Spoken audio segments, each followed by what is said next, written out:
साथियों नमस्कार, स्वागत है आप सभी का एक बार फिर से हमारे YouTube चैनल पर। आज 68,500 शिक्षक भर्ती की माननीय सुप्रीम कोर्ट में सुनवाई थी। सुनवाई को लेकर बड़ी अपडेट आ चुकी है कि जैसा कि अपडेट यह है कि बुरी खबर है उन सभी प्रतियोगी छात्रों के लिए जो 2018 से 68,500 शिक्षक भर्ती में एक अदद नौकरी के लिए लगातार संघर्ष कर रहे थे। आप सभी को बता दें कि 8 सितंबर को पहली याचिका पर सुनवाई के लिए केस लगा हुआ था, लेकिन उस दिन केस टेकअप नहीं हुआ।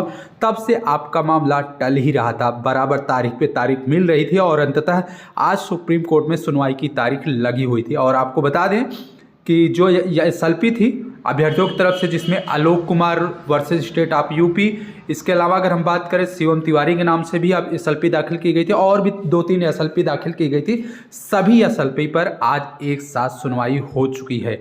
आप सभी को बता दें, इस एसएलपी की बात करें तो Alok Kumar state of UP C SLP पर आज केस की सुनवाई हुई, जो कि जस्टिस दीपांकर दत्ता और जस्टिस प्रशांत कुमार मिश्रा की बेंच में कोर्ट नंबर 16 में सीरियल नंबर 48 पर केस लगा हुआ था। और आप सभी को बता दें 11:50 तक केस का नंबर नहीं आया था। उसके बाद केस का नंबर आया और जज साहब ने 1 मिनट की देरी न करते हुए याचिका को तुरंत डिसमिस कर दिया। और डिसमिस करते हुए कहीं न कहीं यह भी बताया है कि इस भर्ती में जो भी शिक्षा मित्र होंगे आने वाले दिनों में, उनको सुप्रीम कोर्ट के आदेश के तहत रिलैक्सेशन यानी कि उनको भारांक का छूट भी दिया जाएगा। साथ ही साथ डबल बेंच के आदेश को सही ठहराते हुए सुप्रीम कोर्ट ने आज संपूर्ण याचिका जो 30-33 वर्सेस डबल बेंच के आदेश को चैलेंज करते हुए अभ्यर्थियों की तरफ से दाखिल की गई थी, उस याचिका को पूरी तरह से खारिज कर दिया।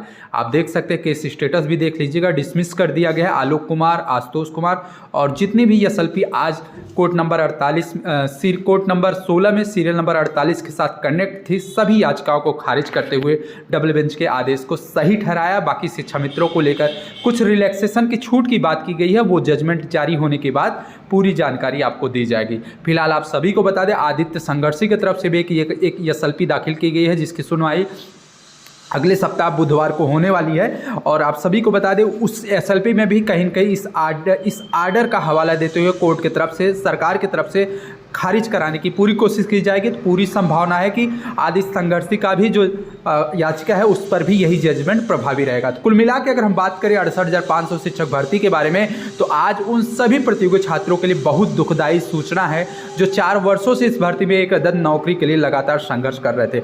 उनको उम्मीद थी, उनको विश्वास था माननीय सुप्रीम कोर्ट के माध्यम से उन्हें न्याय मिलेगा, क्योंकि सुप्रीम कोर्ट का ही जजमेंट था कि शिक्षा मित्रों के समायोजन के बाद 2 क्रमशः भर्ती का विज्ञापन जारी करते हुए भर्ती प्रक्रिया पूरी की जाए। पहली भर्ती प्रक्रिया 68,500 पूरी की गई, जिसमें आज भी 27,000 पद खाली होने की सूचना है। और दूसरी तरफ 69,000 शिक्षक भर्ती की बात करें तो उसमें भी कहीं न कहीं पदों की संख्या ज़्यादा देखने को मिल रही है। फिलहाल दोनों भर्तियों पर कहीं न कहीं नज़र गड़ी हुई है और सुप्रीम कोर्ट में मामला लगा हुआ था और आज 68,500 शिक्षक भर्ती पूरी तरह से सुप्रीम कोर्ट से निस्तारित कर दी गई है। यानी कि जितने भी खाली पद हैं उन खाली पदों पर सरकार नया विज्ञापन जारी करके फिर से परीक्षा कराते हुए योग्यता के तहत जितने भी अभ्यर्थी भर्ती में चयनित होंगे उनको नौकरी दे सकती है। सुप्रीम कोर्ट से जो विवाद था, जो बॉर्डर लाइन थी, जो विसंगतियां थी, सभी निस्तारित कर दी गई है। यानी कि सुप्रीम कोर्ट से मामला पूरी तरह से निस्तारित हो चुका है। अब नए शिक्षक भर्ती का विज्ञापन सरकार कितने दिन में निकालती है, हाईकोर्ट डबल बेंच के आदेश का पालन सुप्रीम कोर्ट के द्वारा कब तक करते हैं, ये सरकार के ऊपर रहेगा। फिलहाल 69,000 शिक्षक भर्ती की अगर बात करें तो 69,000 शिक्षक भर्ती में जहाँ एक तरफ 68,500 की जो सीटें थी लगभग 68, उसको लेकर 68,500 शिक्षक भर्ती ने डबल बेंच लखनऊ में कहीं न कहीं याचिका दाखिल किया था। 69,000 शिक्षक भर्ती के साथ मामला कनेक्टेड था और उसमें उन्होंने आरोप भी लगाया था कि 68,500 शिक्षक भर्ती के पद को 69,000 शिक्षक भर्ती में नहीं जोड़ा जाए। लेकिन अब वो विवाद 68,500 शिक्षक भर्ती का मामला सुप्रीम कोर्ट से निरस्त होने के बाद कहीं न कहीं ख़त्म हो चुका है।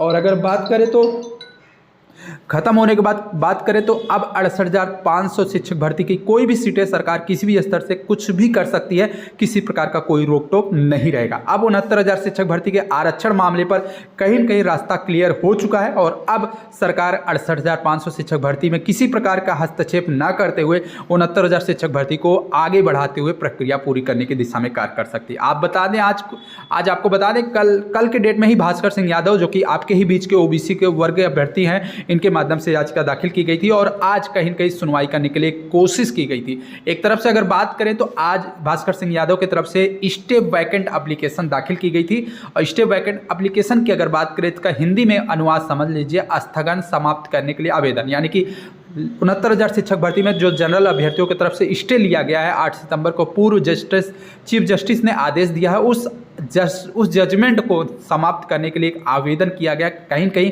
अगर इस पर माननीय कोर्ट ने ध्यान दिया और जिस प्रकार से आज 68,500 शिक्षक भर्ती के डबल बेंच के आदेश को अलाउ किया, इसी प्रकार अगर बहस हो गई तो अगली डेट पर जो स्टे लगा हुआ है वो भी हट जाएगा। इसी को लेकर भास्कर सिंह यादव की तरफ से आज याचिका दाखिल की गई थी, लेकिन कोर्ट की तरफ से आज सुनवाई नहीं की गई और कहीं न कहीं कोर्ट ने अभ्यर्थियों के जो अधिवक्ता थे उनको बताया कि 11 दिसंबर को जो मुख्य मुद्दा है रवि सक्सेना की अपील, उसी अपील के साथ स्टे वैकेंट सुनेगी और साथ ही साथ सभी पैरवीकारों से भास्कर सिंह यादव ने भी रिक्वेस्ट की है कि स्टे हटवाने के लिए इस प्रकार का आवेदन, इस प्रकार की याचिका सभी पैरवीकार अगर करें तो 11 तारीख को सभी याचिकाओं पर एक साथ सुनवाई होगी और कहीं न कहीं जो स्टे लगा हुआ है स्टे हटवाने की पूरी कोशिश सफल भी होगी और उसके बाद मुख्य पैरवीकर्ता रवि सक्सेना की सब्ज पूरी बहस अलग से होगी। तो कहीं न कहीं एक प्लस पॉइंट है, एक उम्मीद है कि अगर भास्कर सिंह यादव के इस प्रयास में सभी साथियों ने अगर कोशिश की, हस्तक्षेप किया, हेल्प किया तो कहीं न कहीं 11 तारीख को स्टे हट जाएगा, उसके बाद फाइनल सुनवाई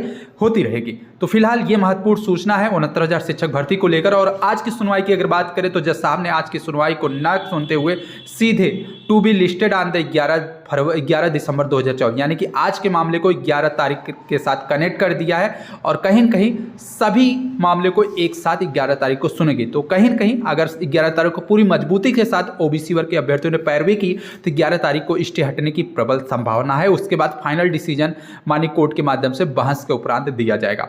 इसके अलावा अगर हम बात करें तो आपको बता दें, आप देख भी सकते हैं कि यह याचिका है रवि सक्सेना की जिस पे 11 दिसंबर 2024 की तारीख मेंशन हो चुकी है। और इसके अलावा अगर बात करें समाचार पत्रों के माध्यम से भी सूचना है कि 69,000 शिक्षक भर्ती में 19,000 आरक्षण घोटाले की मांग को लेकर 2020 से यह मामला चल रहा है, जिसमें अभ्यर्थी हाईकोर्ट सिंगल बेंच से डबल बेंच और डबल बेंच से सुप्रीम कोर्ट की लड़ाई लड़ रहे हैं, जिसमें मुख्य पैरवीकार सुशील कश्यप और भास्कर सिंह यादव के नेतृत्व में आरक्षण पीड़ित अभ्यर्थियों ने कल के डेट में झूलेलाल पार्क में एक बैठक की है। उस बैठक में ये चर्चा हुई कि कोर्ट नंबर 16 में 17 दिसंबर की जगह अब 11 दिसंबर को जस्टिस दीपांकर दत्ता और जस्टिस संजय करोल की बेंच में आरक्षण के मुद्दे पर अपने केस की सुनवाई होने वाली है। उस सुनवाई को लेकर एक उचित रणनीति तय की गई। इस बैठक में अगर बात करें तो सुशील कश्यप भी थे और उन्होंने बताया कि प्रत्येक भर्ती की एक मूल चयन सूची होती है जिसमें अभ्यर्थियों के गुणांक, कैटेगरी और सब कैटेगरी आदि को दर्शाया जाता है, लेकिन प्रदेश स्तर के बेसिक शिक्षा विभाग के अधिकारियों ने 69,000 शिक्षक भर्ती के सिलेक्शन लिस्ट को आज तक मूल चयन सूची के रूप में जारी नहीं किया, जबकि हाईकोर्ट सिंगल बेंच के लखनऊ डबल बेंच ने और राष्ट्रीय पिछड़ा वर्ग के आयोग ने भी उत्तर प्रदेश सरकार से इस शिक्षक भर्ती की मूल चयन सूची के बारे में कई बार मांग भी की है। इसके बावजूद भी उत्तर प्रदेश सरकार ने इस भर्ती की मूल चयन सूची आज तक जारी नहीं की, जो कि अपने आप में एक बड़ा प्रश्न भी है।